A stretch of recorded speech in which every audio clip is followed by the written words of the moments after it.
নমস্কাৰ বন্ধু বান্ধৱীসকল, কি খবৰ? আপোনালোকৰ খবৰ নিশ্চয় ভাল। মই শিখাই নলবাৰীয়া শিখা মিক্সাৰৰ অন্য এটা ভিডিঅ'লৈ আপোনালোকক জনাইছোঁ স্বাগতম।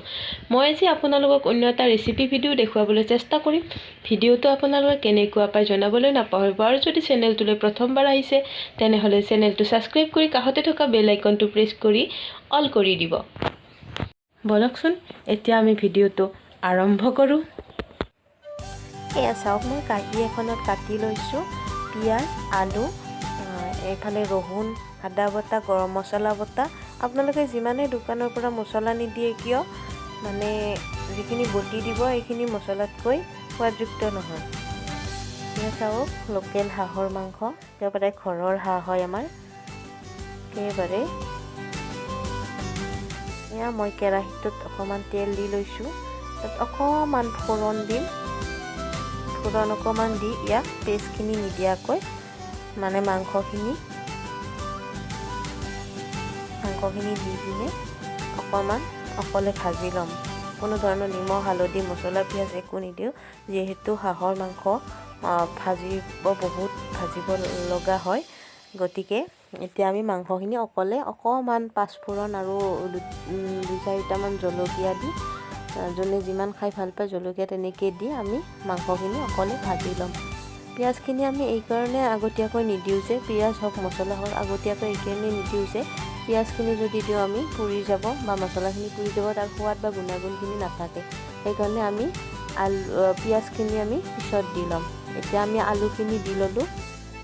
আলুখিনিও সিজিবলৈ টাইম লাগিব যথেষ্ট, গতিকে আমি এইখিনিকে অকণমান ভাজি ল'ম। অকণমান বেছিকৈ ভাজিব লাগে হাঁহৰ মাংস, নহ'লে হাঁহৰ মাংস বুলি কথা নাই, মাংস যিমানে ভাজিব তাৰ ওপৰতহে আমাৰ সোৱাদটো হয়। তাৰপিছত নিমখ অকণমান দিম। আদা ভাজা হোৱাৰ পিছত নিমখ আৰু হালধিখিনি দি ল'ম। পিছত দিলে সেইখিনি পুৰি নাযায়, সেইবাবে সেইখিনি দি আমি অকণমান লৰাই দিম। আপোনালোকে সোৱাদ অনুসাৰে নিমখ হালধি দি ল'ব।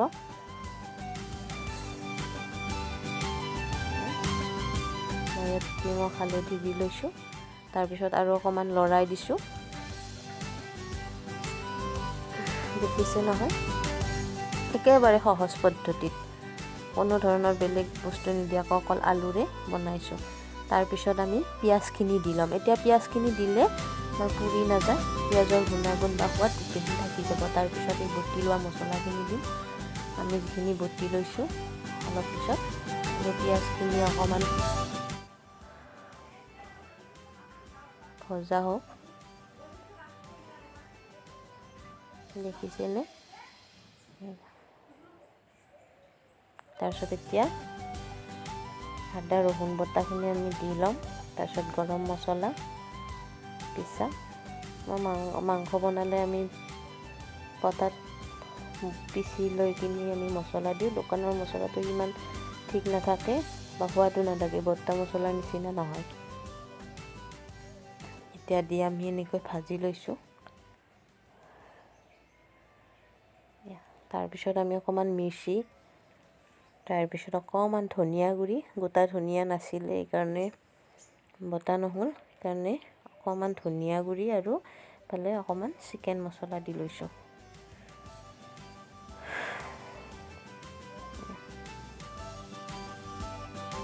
তাৰপিছত আমি আকৌ সুন্দৰভাৱে মছলাখিনি, পিঁয়াজখিনি ধুনীয়াকৈ ভাজি ল'ম। দেখিছেনে? আপোনাৰ হাঁহৰ মাংস এইখিনি আদা বটা আছিলে। তাৰপিছত গৰম পানী এফালে কেটলিত হ'ব দিছিলোঁ, এতিয়া গৰম পানী ঢালি দিলোঁ। পানী বেছিকৈ দিব লাগিব কাৰণ হাঁহৰ মাংস সিজোতে বহুত সময় লাগে। আমি পানী দি দিলোঁ। তাৰপিছত ইয়াক আমি এনেকৈ থৈ দিম। ইয়াৰ পিছত উতলিব, কিছু উতলিব দিব, পানী বেছিকৈ দিব যাতে মাংসটো ধুনীয়াকৈ সিজি যায়। আমি চৌকাতে বনাইছোঁ, চৌকাত বনালে মাংসৰ সোৱাদেই সুকীয়া হয়। যিমান আপুনি গেছত বা যিহত নাৰান্ধক কিয়, চৌকাৰ নিচিনা সোৱাদ ক'তো নহয়। ৰান্ধিয়ে আমেজ লাগে, খায়ো আমেজ লাগে। তাৰপিছত এনেকৈ উতলিব দিব। উতলিলে মাংসটো সিজি যাব। তাৰপিছত মাংসখিনি এনেকুৱা হৈছে। তাৰপিছত নমাই থ'লোঁ কেৰাহীটোৰ সৈতে। এতিয়া বাই বাই।